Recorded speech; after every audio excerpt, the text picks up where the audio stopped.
വർഷങ്ങളായിട്ട് നിങ്ങൾ മൈഗ്രെയിൻ്റെ പ്രോബ്ലം അനുഭവിച്ചുകൊണ്ടിരിക്കുന്നുണ്ടെങ്കിൽ ഈ ഒരു 3 കാര്യം ചെയ്തു കഴിഞ്ഞാൽ നിങ്ങൾക്കിനി മൈഗ്രെയിൻ്റെ പ്രശ്നം വരികയുമില്ല. അതുപോലെ നിങ്ങൾക്കിനി വരുന്നുണ്ടെങ്കിൽ പോലും അത് പതുക്കെ പതുക്കെ മാറ്റിയെടുക്കാനായിട്ട് നിങ്ങൾക്ക് കഴിയുകയും ചെയ്യും. ഒരുപാട് മരുന്നുകളും പെയിൻ കില്ലറും ഒക്കെ കഴിച്ചിട്ട് മടുത്തിരിക്കുന്നവരാണെങ്കിൽ ഞാൻ പറയുന്ന ഈ ഒരു 3 കാര്യങ്ങൾ നിങ്ങൾ കൃത്യമായിട്ട് ഒന്ന് ശ്രദ്ധിച്ചാലും മതിയാകും. ഞാൻ ഡോക്ടർ ആമിന, QNB ഹെൽത്ത് കെയറിലെ മെഡിക്കൽ ഓഫീസറാണ്.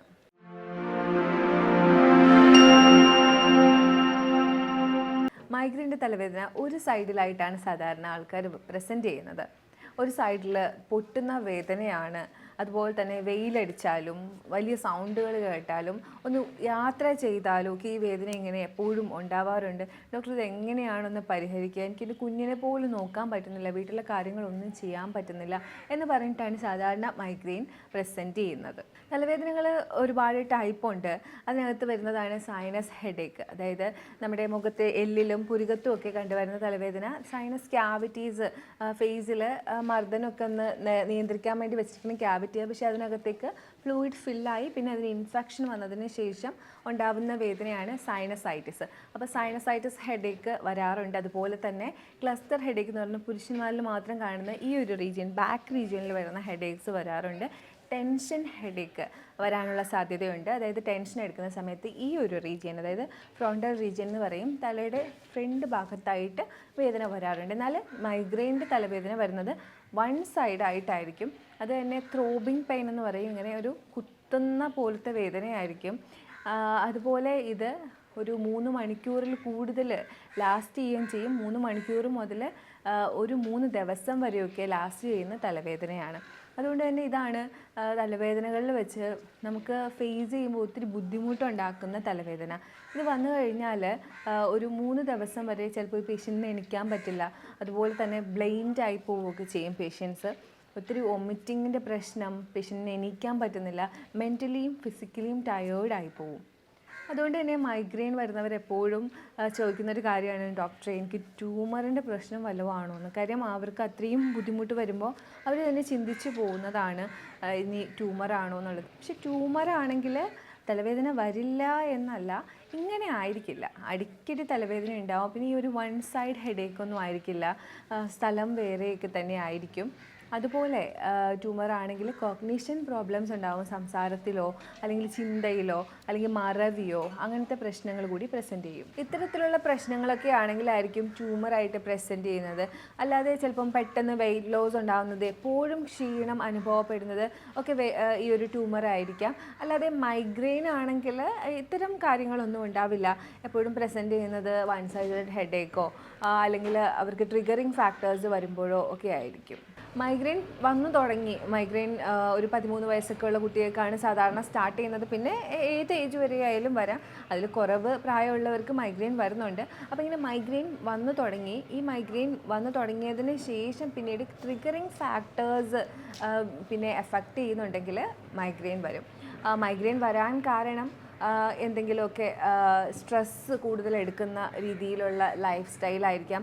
കൂടുതലും കുട്ടികൾക്ക് മൈഗ്രെയിൻ വരാറുണ്ട്. കാര്യം അവർ ഉറക്കം ഒഴിഞ്ഞ് പഠിക്കുക, അതുപോലെ അവർ സ്ട്രെസ്സ് എടുക്കുക, അവർക്ക് ഫുഡ് കൃത്യസമയത്ത് കഴിക്കാതിരിക്കുക, ഇത്തരം കാര്യങ്ങൾ ഉള്ളതുകൊണ്ട് തന്നെ കുട്ടികൾക്ക് മൈഗ്രെയിൻ കണ്ടുവരുന്നുണ്ട്. അതിനൊരു കാര്യം എന്ന് പറയുന്നത് ഗ്യാസ് കണക്റ്റഡ് ആയിരിക്കും. കുട്ടികളിങ്ങനെ ഫുഡ് കഴിക്കാതെ പഠിത്തത്തിൻ്റെ ആവശ്യത്തിന് ഓടി നടക്കുന്ന സമയത്ത് ഗ്യാസിൻ്റെ പ്രശ്നം ഉണ്ടാവുകയും മൈഗ്രെയിൻ പെട്ടെന്ന് വരികയും ഒക്കെ ചെയ്യുന്നുണ്ട്. അതുപോലെ ഉറക്കം കുറഞ്ഞവർക്ക്, വലുതായാൽ കൂടി ഉറക്കം കുറവുള്ളവർ, അതുപോലെ ടെൻഷൻ കൂടുതൽ എടുക്കുന്നവർ ഒക്കെ മൈഗ്രെയിൻ അനുഭവിക്കുന്നുണ്ട്. അതുപോലെ ട്രൈജമൈനൽ നെർവിൻ്റെ ഇൻവോൾവ്മെൻറ്റ് വരുന്നതുകൊണ്ട് തന്നെ കൺജനൈറ്റലായിട്ടും ഫാമിലി ഹിസ്റ്ററിയിൽ നിന്നുമൊക്കെ മൈഗ്രെയിൻ വരുന്നുണ്ട്. ഇത്തരം കാര്യങ്ങൾ കാരണമാണ് കൂടുതലായിട്ടും ഹെഡേക്ക് വരുന്നത്. ഇനി ഹെഡേക്ക് വന്നു തുടങ്ങിക്കഴിഞ്ഞാൽ പിന്നീട് നിങ്ങൾ ശ്രദ്ധിക്കേണ്ടത് ട്രിഗറിങ് ഫാക്ടേഴ്സ് ഒഴിവാക്കണം എന്നുള്ളതാണ്. ഇപ്പോൾ എൻ്റെ ക്ലിനിക്കിൽ വന്നിട്ടുള്ളൊരു പേഷ്യൻ്റ് ഉണ്ടായിരുന്നു, ഒരു സ്റ്റുഡൻ്റ് ആയിരുന്നു. അപ്പോൾ 5 വർഷമായിട്ട് തലവേദന പ്രസൻറ്റ് ചെയ്യുന്ന ആളാണ്, ഉള്ള ഒരു കുട്ടിയാണ്. അപ്പോൾ ആ കുട്ടിക്ക് ഞാൻ ഡയറ്റും ന്യൂട്രീഷനും ഒക്കെ ക്ലിയർ ചെയ്ത് കൊടുത്തതിന് ശേഷം പറഞ്ഞ ഒരു കാര്യമാണ് ഹാബിറ്റ് മാറ്റാനായിട്ട് ഈ ബ്രേക്ക്ഫാസ്റ്റ് സ്കിപ്പ് ചെയ്യുകയേ ചെയ്യരുത് എന്നുള്ളത്. 1 മാസം കഴിഞ്ഞ് കുട്ടി വന്നപ്പോൾ എന്നോട് പറഞ്ഞത്, ഈ 1 മാസത്തിൽ ഒരിക്കൽ മാത്രമേ എനിക്ക് തലവേദന വന്നുള്ളൂ, അതിന് തന്നെ വേറൊരു റീസൺ ഉണ്ടായിട്ടാണ് വന്നത് എന്നാണ് പറഞ്ഞത്. അതായത് അത്രയ്ക്കും ഇമ്പാക്റ്റ് ഉണ്ട് നമ്മൾ ഈ ട്രിഗറിങ് ഫാക്ടേഴ്സ് ഒഴിവാക്കുന്നതിൽ. ട്രിഗറിങ് ഫാക്ടേഴ്സ് ഒരു പക്ഷേ ആളിന് കൂടുതലായിട്ട് ഹീറ്റ് താങ്ങാൻ പറ്റാത്ത ആൾക്കാരായിരിക്കാം, അല്ലെങ്കിൽ കോൾഡ് താങ്ങാൻ പറ്റാത്ത ആൾക്കാരായിരിക്കാം, അല്ലെങ്കിൽ ട്രിഗറിങ് ഫാക്ടറായിട്ട് വരുന്നത് ഫുഡ് സ്കിപ്പ് ചെയ്യുമ്പോൾ ഗ്യാസിൻ്റെ പ്രോബ്ലം ഉണ്ടാവുന്നത്. അപ്പോൾ ഗ്യാസിൻ്റെ പ്രോബ്ലം ഉണ്ടാവാതിരിക്കാനായിട്ട് ഫുഡൊക്കെ കറക്റ്റ് സമയത്ത് കഴിക്കേണ്ടി വരും. ചില ടൈപ്പ് ഫുഡ്, പുളിയുള്ള ആഹാരങ്ങളൊക്കെ കഴിച്ചു കഴിഞ്ഞാൽ അതൊരു ട്രിഗർ ആവാറുണ്ട്. ഈ ഓൾഡ് ചീസൊക്കെ കഴിച്ചു കഴിഞ്ഞാൽ ഡയറിയൊക്കെ, അതായത് പാലുൽപ്പന്നങ്ങൾ കഴിച്ചാൽ ചില ആളുകൾക്ക് മൈഗ്രെയിൻ ട്രിഗർ ആവാറുണ്ട്. ഉറപ്പായിട്ടും ഉറക്കം ഒരു വലിയ ട്രിഗറിങ് ഫാക്ടറാണ്. ഉറങ്ങാതിരിക്കുന്നത് ഒരു ട്രിഗറിങ് ഫാക്ടറാവും. അതുപോലെ സ്ട്രെസ് എടുക്കുന്നത്, ആൻസൈറ്റി ഇഷ്യൂസ് വരുന്നത്, മെൻ്റലി വീക്ക് ആവുന്നതൊക്കെ മൈഗ്രെയിൻ വരാനായിട്ട് കാരണമാവുന്നുണ്ട്. അപ്പോൾ ഇത്രയും കാര്യങ്ങളൊക്കെയാണ് മൈഗ്രെയിൻ്റെ ട്രിഗറിങ് ഫാക്ടേഴ്സ്. ഈ ഒരു കാര്യങ്ങളൊക്കെ വരാതെ, ട്രിഗർ ചെയ്യാതെ നമ്മളൊരാൾ ലൈഫ് സ്റ്റൈൽ മുന്നോട്ട് കൊണ്ടുപോവുകയാണെങ്കിൽ മൈഗ്രെയിൻ്റെ പ്രശ്നം അവർക്ക് വരില്ല. ഇതിൽ തന്നെ ഗ്യാസിൻ്റെ പ്രശ്നം പറയുമ്പോൾ, ഗ്യാസിൻ്റെ പ്രശ്നം നമ്മൾ കറക്റ്റ് സമയത്ത് ഫുഡ് കഴിക്കാതിരിക്കുമ്പോൾ ഗ്യാസ് കയറുകയും അത് ഗട്ട് ബ്രെയിൻ ആക്സിസിൽ വർക്ക് ചെയ്യുകയും ചെയ്യുമ്പോഴാണ് ഗ്യാസിൻ്റെ പ്രശ്നം അതൊരു തലവേദനയിലേക്ക് എത്തിക്കുന്നത്. അപ്പോൾ കഴിവതും ഗ്യാസ് കയറുന്ന ടൈപ്പ് ഫുഡ് കഴിക്കാതിരിക്കുക, ഫുഡ് സ്കിപ്പ് ചെയ്യാതിരിക്കുക.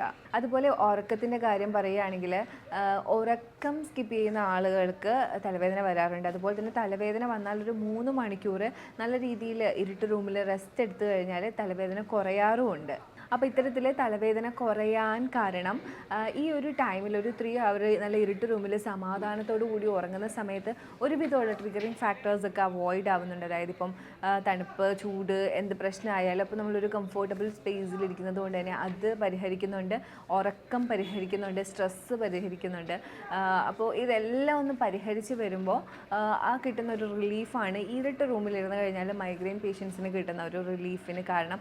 മാത്രമല്ല മൈഗ്രെയിൻ്റെ ഒരു ട്രിഗറാണ് ഈ വെളിച്ചം വരുന്നതും അതുപോലെ തന്നെ സൗണ്ട് കൂടുതൽ കേൾക്കുന്നതും ഒക്കെ വന്നു കഴിഞ്ഞാൽ പിന്നെ ട്രിഗർ ചെയ്യുന്നതാണ്, വരാൻ കാരണമാവുന്നതുമാണ്. അപ്പോൾ അതൊന്നും ആ ഒരു രീതിയിലുള്ള ഒന്നും ഇല്ലാതിരിക്കുന്ന സാഹചര്യത്തിലാണ് മൈഗ്രെയിൻ പേഷ്യൻസിന് ഇരുട്ട് റൂമിലിരിക്കുന്ന സമയത്തൊരു റിലീഫ് ഫീൽ ചെയ്യുന്നത്. അതുപോലെ മൈഗ്രെയിൻ പേഷ്യൻറ്റിന് റിലീഫ് കിട്ടുന്നൊരു കാര്യമാണ് വൊമിറ്റ് ചെയ്ത് കഴിഞ്ഞാൽ. വൊമിറ്റ് ചെയ്ത് കഴിയുമ്പോഴത്തേക്കും ഹോർമോൺസൊക്കെ റിലീസ് ആവുകയും ഒരു ആശ്വാസം ഫീൽ ചെയ്യുകയും ചെയ്യുന്നുണ്ട്. കംപ്ലീറ്റ് ആയിട്ട് പോകണം എന്നില്ല, പക്ഷേ ഒരുവിധം ആശ്വാസം ഫീൽ ചെയ്യാറുണ്ട്. അപ്പോൾ ഇത്രയൊക്കെ ബുദ്ധിമുട്ടുണ്ടാക്കുന്ന ഈ ഒരു മൈഗ്രെയിൻ ഹെഡേക്ക് നമുക്ക് വീട്ടിൽ തന്നെ പരിഹരിക്കാവുന്നതേ ഉള്ളൂ. അതിന് കുറച്ച് കാര്യങ്ങൾ നിങ്ങൾ ശ്രദ്ധിച്ചാൽ മതി. ഒന്നാമത്തെ കാര്യം, ലൈഫ് സ്റ്റൈൽ നന്നായിട്ട് നിങ്ങൾ ചേഞ്ച് ചെയ്ത് കൊടുക്കണം. ട്രിഗേഴ്സിൽ വരുന്ന വേറൊരു കാര്യമാണ് വാട്ടർ ഇൻടേക്ക് എന്ന് പറയുന്നത്. ഡീഹൈഡ്രേഷൻ മൈഗ്രെയിൻ പേഷ്യൻസിന് വരാനേ പാടില്ല. വെള്ളം കൃത്യമായിട്ട് കുടിക്കണം. നിങ്ങളൊരു മൈഗ്രെയിൻ പേഷ്യൻ്റ് ആണോ, വെള്ളം കൃത്യമായിട്ട് 3 to 4 ലിറ്റർ നിങ്ങൾ കുടിച്ചിരിക്കണം. അതുപോലെ തന്നെ നിങ്ങൾ ഫുഡ് സ്കിപ്പ് ചെയ്യാനേ പാടില്ല. നിങ്ങൾക്ക് ഇനിയിപ്പോൾ എന്ത് വന്നെന്ന് പറഞ്ഞാലും ഫുഡിൻ്റെ കാര്യത്തിൽ നോ കോംപ്രമൈസ്. അത് നിങ്ങൾ കൃത്യസമയത്ത് കഴിച്ചിരിക്കണം. ഉറക്കം നിങ്ങൾ എന്ത് വന്നാലും ഉറക്കത്തിൻ്റെ കാര്യത്തിലൊരു കോംപ്രമൈസ് വെക്കാൻ പാടില്ല. കൃത്യസമയത്ത് എണീക്കുകയും ചെയ്യണം. കാര്യം പിറ്റേ ദിവസം വരുന്ന തലവേദനയുടെ എഫക്റ്റ് നിങ്ങൾക്ക് മാത്രമല്ലേ അറിയാവുള്ളൂ. അപ്പോൾ കൃത്യസമയത്തുള്ള ഉറക്കം നിങ്ങൾ എന്തായാലും ഉറപ്പ് വരുത്തണം. ഈ 3 കാര്യങ്ങൾ ട്രിഗേഴ്സിൽ ശ്രദ്ധിച്ച്, ഇനി അടുത്ത കാര്യം എന്ന് പറയുന്നത് നിങ്ങൾ മൈഗ്രെയിന് വേണ്ടി ചെയ്യേണ്ട ചില ഒറ്റമൂലി പൊടിക്കൈകൾ പോലുള്ള കാര്യങ്ങളാണ്. അതിൽ ഒന്ന് എന്ന് പറയുന്നത്, തലവേദന വന്നു കഴിഞ്ഞാൽ നിങ്ങൾക്ക് ചെയ്യാൻ പറ്റുന്ന കുറച്ച് കാര്യങ്ങളാണ്.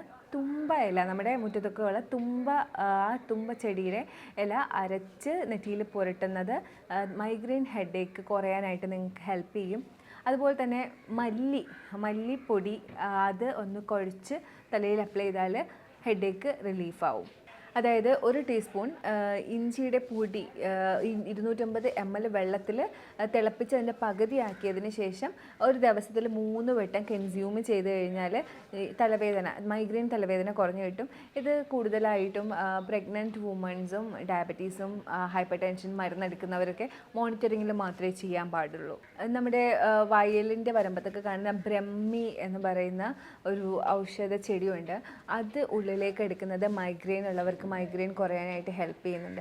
അതുപോലെ തന്നെ അശ്വഗന്ധ എടുക്കുന്നത് ഹെൽപ്പ് ചെയ്യുന്നുണ്ട്. ഇതൊക്കെ എടുക്കുമ്പോൾ എപ്പോഴും ഗൈഡൻസോട് കൂടി മാത്രം എടുക്കുക. ചില ആളുകൾക്ക് ഇത് എടുക്കാൻ പാടില്ലായിരിക്കും.